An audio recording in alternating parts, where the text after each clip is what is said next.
I've been a worrier for as long as I can remember, going back to those sleepless nights over something we were making in my kindergarten art class. Don't laugh. Weaving a basket from strips of colored paper is a daunting task when you're 5. Somewhere around 2nd grade, I had a brief stay in the hospital due to an ulcer. Too much stress from playing third base on the t-ball team, I guess. Though I learned to manage my anxiety as I got older, it was still an issue in high school and beyond. Asking a girl out on a date usually required a roll of Tums. Playing on the basketball team was great until game day. And when I decided to introduce myself to the young woman at college who would one day become my wife, it took me 2 years to get up the courage. Part of this I justify by saying it's just my personality. I'm a little high-strung and have a touch of OCD.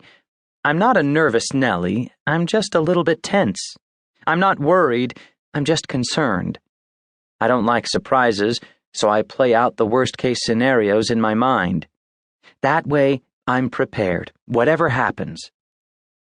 My dad also had an ulcer, so apparently the tendency to worry runs in the family. And now it seems that I've passed it on to my kids. One night, when Lindsay was 8, she called me back into her room about 30 minutes after she'd gone to bed. When I came in from the hallway, it was clear she had something heavy on her mind. I pushed aside her stuffed animals, sat down on the edge of the bed, and asked her what was wrong. It was hard to see the emotion on her face because the only light in the room was from the fish tank, but the fear in her voice was unmistakable. "Sometimes I lie in bed and worry about you or Mom dying," she said. Whoa. This was no kindergarten craft project she was worrying about. My mind began to race. When did this begin? Where did she get this idea? Is she going to be like me? Once I gathered my wits, I had to decide what to say. Option A. Avoid it. No one is going to die, honey. Everything is fine and always will be. Your life will be filled with smiles and rainbows, puppies and princesses. But that seemed a bit much. Option B. Get real. You're right, Lindsay.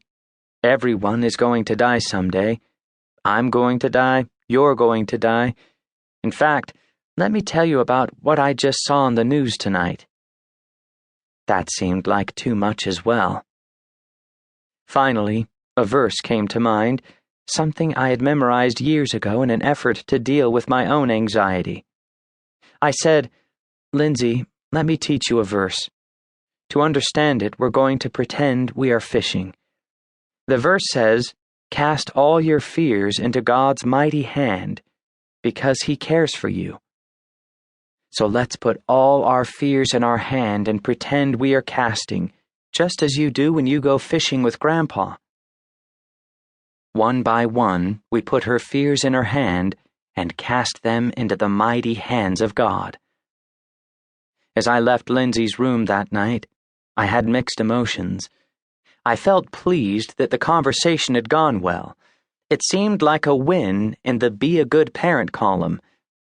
But I also felt conflicted, because even as I taught my daughter that verse, I still struggled to apply it myself. My own fishing style functioned as if I were using a rubber band in place of the fishing line. I would cast my cares to God, but then they'd come snapping back at me, right between the eyes. Throughout Scripture, God admonishes us against worry. Again and again, He tells us to let Him deal with it. If anyone in the Bible wrestled with anxiety and worry, surely it was Peter. He dealt with the guilt of denying Jesus. He faced death on a daily basis as an apostle in the early persecuted church, and he stood before thousands and preached the gospel. Yet it's Peter who tells us to cast all our fears into God's mighty hand. Paul, too, dealt with fear and worry. He had to deal with his guilt over all the Christians he had seen killed.